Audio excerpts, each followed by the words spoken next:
ఈ ప్లేస్లో టైం ఫాస్ట్గా కదలదు. ఒక చిన్న వాటర్ డ్రాప్ రోజు అదే రాయి మీద పడుతూ పడుతూ పడుతూ ఉంటుంది. రోజులు కాదు, నెలలు కాదు, ఇయర్స్ కాదు, థౌజండ్స్ ఆఫ్ ఇయర్స్. నేచర్కి హరీ లేదు, కానీ రిజల్ట్స్ మాత్రం అన్ఫర్గెటబుల్. ఈ ప్లేస్లో మనం చూస్తున్న ప్రతి షేప్ ఒక patient story. Consistency is key అనడానికి ఇది ఒక నిదర్శనం. ప్రతి రాయిలో దేవుడు ఉంటాడో లేదో తెలియదు, కానీ ప్రతి రాయిలో రూపం ఉంటుంది. Welcome to the mystery of Andhra, Borra caves. అసలు ఈ బుర్రా కేవ్స్ ఎక్కడున్నాయి? బుర్రా కేవ్స్ ఆంధ్రప్రదేశ్లో ఈస్టర్న్ ఘాట్ మధ్యలో ఉన్నాయి. అరకు వ్యాలీ దగ్గరలో ఈ natural caves thousands of years క్రితమే ఫామ్ అయ్యాయి.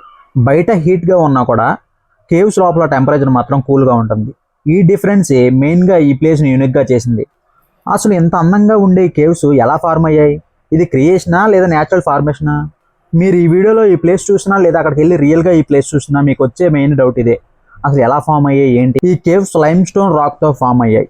రైన్ వాటర్ లైమ్ స్టోన్ మీద స్లోగా డిప్ అవడం వల్ల రూఫ్ నుండి కిందకి స్ట్రక్చర్ లాగా గ్రో అవుతూ వచ్చింది. అండ్ అలాగే కింద ఉన్న రాక్స్ అన్నీ కూడా అలా స్ట్రక్చర్స్ ఎలా ఫామ్ అయ్యాయి అంటే వాటర్ కంటిన్యూస్గా డిప్ అవడం వల్ల కింద ఉన్న రాక్స్ అన్నీ కూడా పైకి ఫ్లోరింగ్ నుంచి కింద నుంచి పైకి గ్రో అవుతూ వచ్చాయి. ఇది ఫాస్ట్ ప్రాసెస్ కాదు. ఒక్కొక్క ఇంచు షేప్ మారడానికి కొన్ని హండ్రెడ్స్ ఆఫ్ ఇయర్స్ పడతాయి.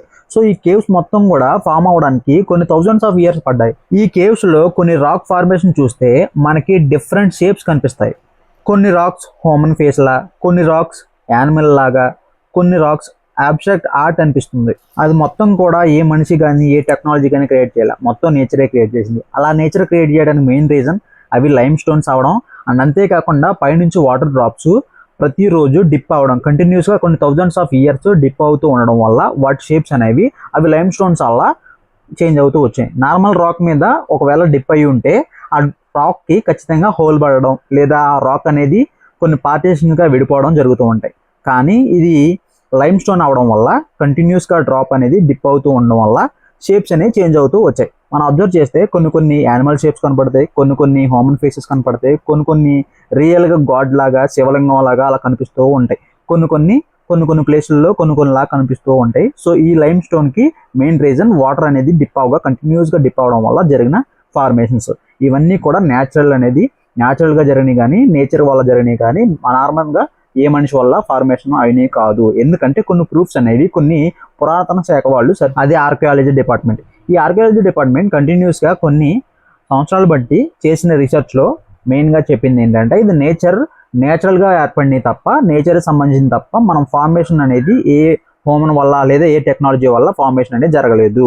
కానీ న్యాచురల్గా ఈ లైటింగ్స్ అయితే ఫార్మేషన్ అయితే జరగలేదు, న్యాచురల్గా అయితే లేవు. కానీ ఇది మనం టెక్నికల్గా లైటింగ్స్ అనేవి ఏర్పాటు చేశారు. ఈ లైటింగ్స్ అనేవి ఇంకా బ్యూటిఫుల్ నేచర్స్ని, ఇంకా బ్యూటిఫుల్ ఫేసెస్ లాగా కనిపించే విధంగా మార్చేసాయి ఆ కేవ్స్ని. ఈ కేవ్స్లో ఈ లైటింగ్ అనేది స్పెషల్ ఎఫెక్ట్. కొన్ని ప్లేస్లో డార్క్గా, కొన్ని ప్లేస్లో బ్రైట్నెస్గా, కొన్ని ప్లేస్లో కలర్ఫుల్గా కనిపిస్తూ ఉన్న ఈ కేవ్ని మనం చూస్తూ ఉంటే చాలా ఒక అద్భుతాన్ని చూసినట్టుగా అయితే అనిపిస్తూ ఉంటుంది. సో ఇందుకే కేవ్స్ లోపల నడుస్తూ ఉంటే సౌండ్స్ ఎక్కువ అవ్వడం కామన్. స్టెప్స్ కౌంట్ చేస్తూ స్లోగా దిగుతూ ఉంటే బ్రీత్ సౌండ్ మనకి వినిపిస్తుంది, టైం స్లో అయినట్టు అనిపిస్తుంది. బయట వరల్డ్ మొత్తం టైం అనేది ఫాస్ట్గా రన్ అయినట్టు, ఇక్కడికి వచ్చిన తర్వాత మన బ్రీత్ మనకే వినపడి డార్క్నెస్ కలర్ఫుల్నెస్తో కలిపి ఉన్న నేచర్ని మనం అబ్జర్వ్ చేసినప్పుడు మనకు అనిపించేది ఏంటంటే టైం అనేది గడవట్లేదేమో అనిపిస్తూ ఉంటుంది. ఇప్పుడైతే మనం ఇది ఎప్పుడు ఫామ్ అయింది, మన వాళ్ళందరూ కూడా అంటే మన హ్యూమన్స్ దీన్ని ఎప్పుడు అడాప్ట్ చేసుకున్నారు, ఎప్పటి నుంచి దీన్ని ఒక టూరిస్ట్ స్పాట్గా ప్రమోట్ చేసి టూరిస్ట్ స్పాట్గా మనం వెళ్తూ ఉన్నాం అని చెప్పేసి తెలుసుకుందాం. ఇది న్యాచురల్గా అయితే ఎప్పుడో ఫామ్ అయింది. అక్కడ ఉన్న ఆదివాసులు ఇక్కడ నివసిస్తూ ఉన్నారు. దీన్ని ఒక కేవ్స్ని ఒక ఇల్లు లాగా వాడుకుంటూ ఉన్నారు. దాని తర్వాత ఇది గవర్నమెంట్ అండర్లోకి వచ్చిన తర్వాత ఇది ఎప్పుడు అభివృద్ధి అయింది, ఎప్పుడైతే మనం దీని దగ్గరకు వెళ్తూ ఉన్నాం, దీనిని ఒక టూరిస్ట్ ప్లేస్గా ఎప్పటి నుంచి అయితే యాక్సెప్ట్ చేశారో మాట్లాడుకుందాం. ఈ కేవ్స్ని బ్రిటిష్ పీరియడ్లోనే అఫీషియల్లీ డాక్యుమెంట్ చేశారు. సేఫ్టీ కోసం పాత్వేస్, రైలింగ్ డిజైన్ చేశారు. నేచర్ని ప్రొటెక్ట్ చేయడం కోసం టచింగ్, డ్యామేజెస్ స్ట్రిక్ట్లీ రెస్ట్రిక్టెడ్. ఈ కేవ్స్లో నాకు అర్థమైంది ఒకటే ఒక విషయం, అండ్ అలాగే నన్ను మోటివేట్ చేసిన విషయం కూడా ఇదే. ఈ కేవ్స్లో మనకి ఒకటే చెప్తాయి ఏంటంటే నేచర్ స్లోగా వర్క్ చేస్తుంది కానీ రిజల్ట్ మాత్రం చాలా పవర్ఫుల్గా ఉంటుంది. అంతే కదా, రైన్ డ్రాప్స్ అనేవి స్లోగా డిప్ అవుతూ వస్తూ ఇలా రాక్స్ మీద పడుతూ ఉంటే చూడండి వాటర్ ఎలా పడుతున్నాయో, అలా రాక్స్ మీద ఒక్కొక్క డ్రాప్ పడుతూ డిప్ అవుతూ ఉంటే కొన్ని ఇయర్స్ పడుతుంది పవర్ఫుల్గా కమ్బ్యాక్ ఇవ్వడానికి. అలాగే ఈ పర్టికులర్ సిచ్యువేషన్ అనేది నన్ను బాగా మోటివేట్ చేసింది. అసలు బుర్రా కేవ్స్ని చూడడం అంటే ఒక ప్లేస్ని చూడడం కాదు, ఒక టైంని చూడడం, ఒక పాస్ట్ని చూడడం, ఒక పీరియడ్ని చూడడం. ఎందుకంటే పాస్ట్ కొన్ని ఫ్యూ ఇయర్స్ నుంచి జరుగుతూ ఉన్న ఒక స్టేట్ ఆఫ్ ఫార్మేషన్ని మనం అబ్జర్వ్ చేసి క్లియర్గా దాంతో వచ్చిన రిజల్ట్స్ని కూడా మనం అబ్జర్వ్ చేస్తున్నాం అంటే అది ఒక ప్లేస్ని మనం చూసినట్టు కాదు, ఒక ప్లేస్ని చూసినట్టయితే అస్సలు కాదు, ఒక టైంని చూసినట్టు, ఒక పాస్ట్ని చూసినట్టు, ఒక రియాలిటీని చూసినట్టు, ఒక మోటివేషన్ చూసినట్టు.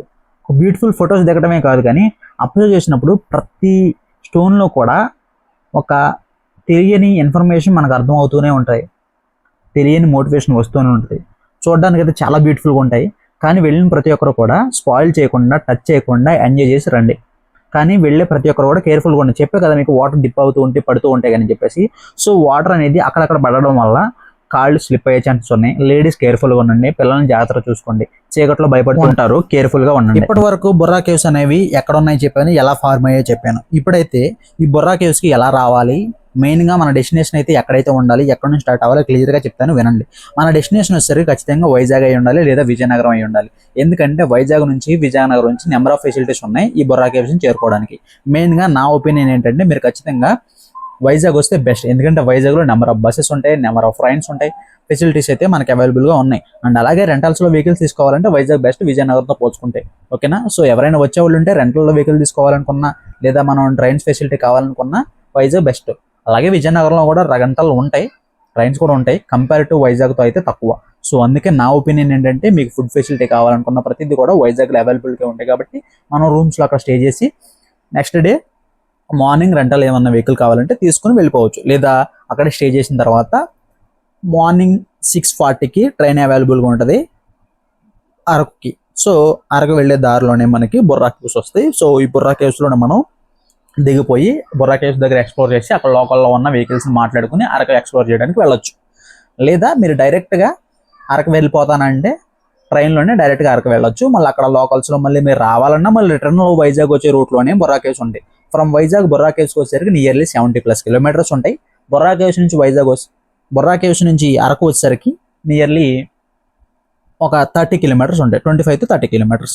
ఓకేనా? సో ఈ బుర్రా కేవ్స్ దగ్గర చూడడానికి స్టే చేయాలని చెప్పేసి చాలా మంది అడుగుతూ ఉంటారు. బుర్రా కేవ్స్ దగ్గర స్టే అయితే అవసరం లేదు మీకు, ఎందుకంటే మీరు వైజాగ్లో మార్నింగ్ బయలుదేరుతారు కాబట్టి బుర్రా కేవ్స్ దగ్గరికి ఎంత స్లో వచ్చినా ఏ టైంకి వచ్చినా నియర్లీ 12 అవ్వకముందే వస్తారు.